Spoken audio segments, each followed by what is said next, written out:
Do I look like someone who cares what God thinks? Number 10, I Still Know What You Did Last Summer. And I want everything to be like it was.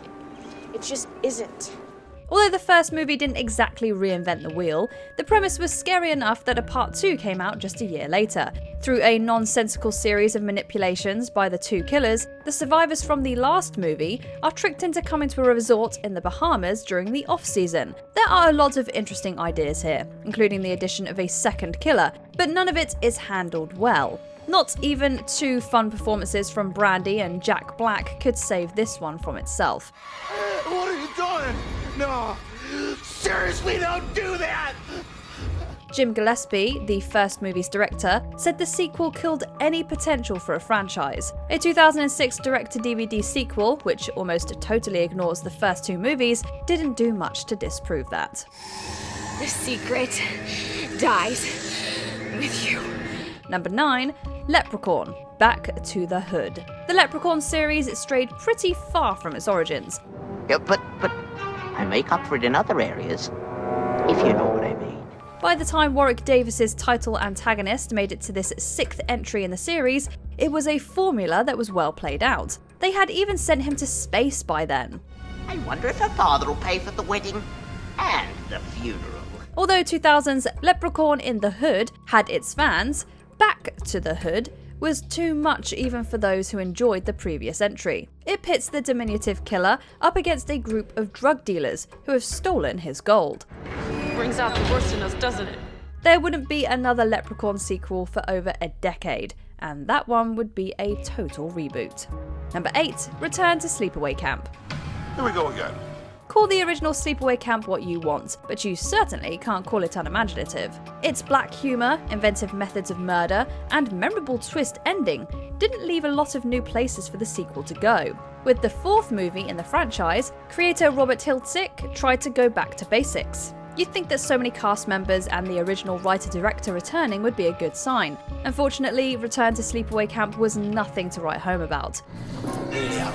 Are you that stupid? When it's not a retread of the first movie, it's a showcase for unconvincing effects and distractingly bad acting. The only Sleepaway sequel since then was Sleepaway Camp 4, an aborted sequel from the early 90s that went unreleased until 2012. They never learn, do they? Number 7, The Return of the Texas Chainsaw Massacre. Kim Henkel, co-screenwriter of the original Texas Chainsaw Massacre, had his own ideas about where to take Leatherface and his family of cannibals. It's not my fault they're stupid enough to believe it. At first glance, Return is a retread of the first movie. Although it introduces some interesting themes of New Age spirituality, fans rebelled over the emasculation of the lead killer, Leatherface. No respect, no discipline, that's a problem.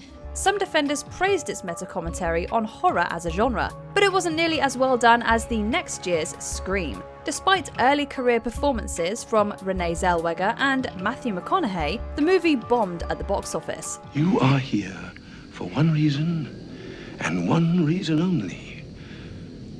Do you understand that?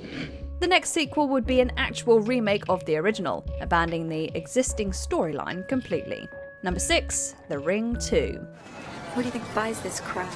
Adapted from a Japanese horror movie, The Ring introduced the evil Samara and the cursed VHS tape to American audiences. Star Naomi Watts returned in The Ring 2, which follows the investigative journalist from the first movie as she tries once again to save her son from the curse. No, just trying to get a story straight.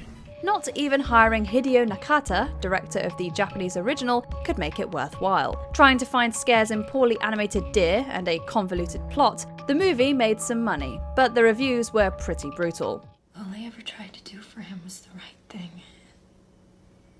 It only ever made things worse. Another Ring movie wouldn't be made until 2017, and it wouldn't fare much better. Number 5, Alien vs Predator Requiem. This plan is stupid. When 2004's Alien vs Predator was announced, Alien's writer-director, James Cameron, was as skeptical as anyone else. Like millions of fans, he was won over by the movie. The mashup between a xenomorph and the Predator wasn't a masterpiece by any means, but it did well enough to warrant a sequel. When Alien vs Predator Requiem was released 3 years later, it effectively ended the crossover magic. It doesn't make any sense. Requiem took an already well-worn story and added bad cinematography, bad acting, and all-round bad ideas. Both series went their separate ways for their next installments, smartly ignoring the monster's duel. Are the monsters gone? They're gone. Number 4, Poltergeist III. Now remember, less is more. The last movie in the Poltergeist trilogy brought the ghosts out of the suburbs and into a Chicago high-rise. The idea is interesting, and there are decent stretches in the movie, but critics and audiences weren't impressed. However, much of the movie's problems were due to circumstances beyond the filmmaker's control. You don't love me. You don't want me here. Ending reshoots and the tragic death of lead actress Heather O'Rourke made finishing and marketing the movie a chore for everyone involved. As a result, the movie suffered from lackluster reviews and a disappointing box office intake. The Poltergeist series seemed to be done until the 2015 remake of the original movie. We're gonna get in big trouble. Number 3, Halloween, The Curse of Michael Myers. Michael's work isn't done in Haddonfield. Making the third movie without Michael Myers was basically sacrilege to some fans. Even worse than having him fight Busta Rhymes or giving him visions of his dead mother on a white horse, the series' biggest mistake may have been The Curse of Thorn.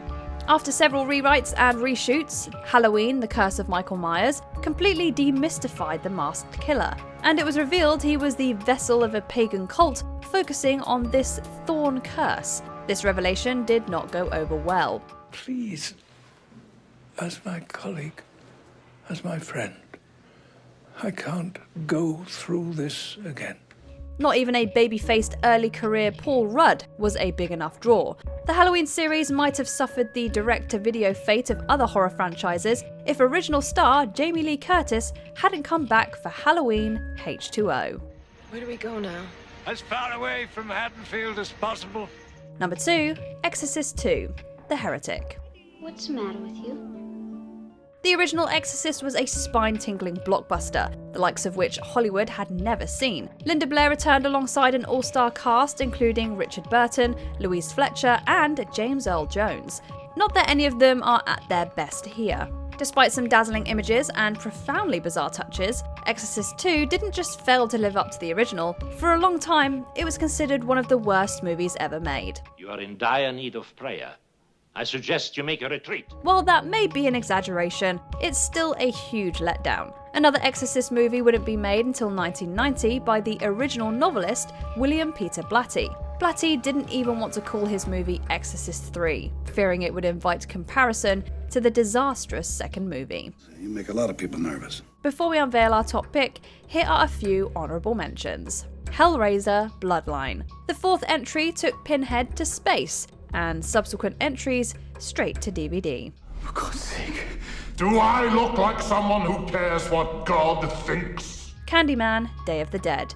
Poor critical reception and ownership battles stalled this series until a 2021 reboot.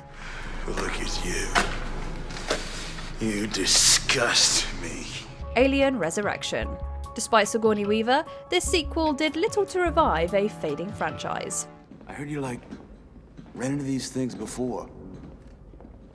That's right. Wow, man. So, what did you do? I died. Paranormal Activity, The Ghost Dimension. Considering the rotten effects, the ghosts should have stayed in their dimension. Get back! I see him! Get back! Get in the circle! Get back!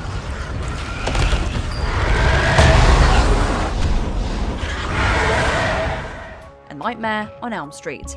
The only thing scary about this remake was that there were plans for sequels. Don't turn away. Look at me! Look what you did to me. Number 1, Jaws, The Revenge. I want you to get out of the water. The original Jaws is the story of man versus nature. Jaws the Revenge is the story of money versus common sense. The Brody family is once again up against a killer shark, and this time, Ellen Brody somehow becomes psychic and is convinced a shark is hunting her family specifically. From its ludicrous premise to its incompetent editing, Jaws the Revenge hardly makes sense from shot to shot. This is so silly. The climax, where the shark actually roars before being impaled and then exploding, was clearly reshot, without much attention to detail. What's worse, it's not even so bad it's good, it's just bad. You sure you know how to do this? Of course not. What kind of pilot do you think I am? Diminishing returns and lingering embarrassment may just keep Jaws 5 off the production schedule for good. What's your pick for the most disappointing horror sequel? Sound off in the comments. Who would want to do that? Sequels suck. Did you enjoy this video? Check out these other clips from Watch Mojo, and be sure to subscribe and ring the bell to be notified about our latest videos.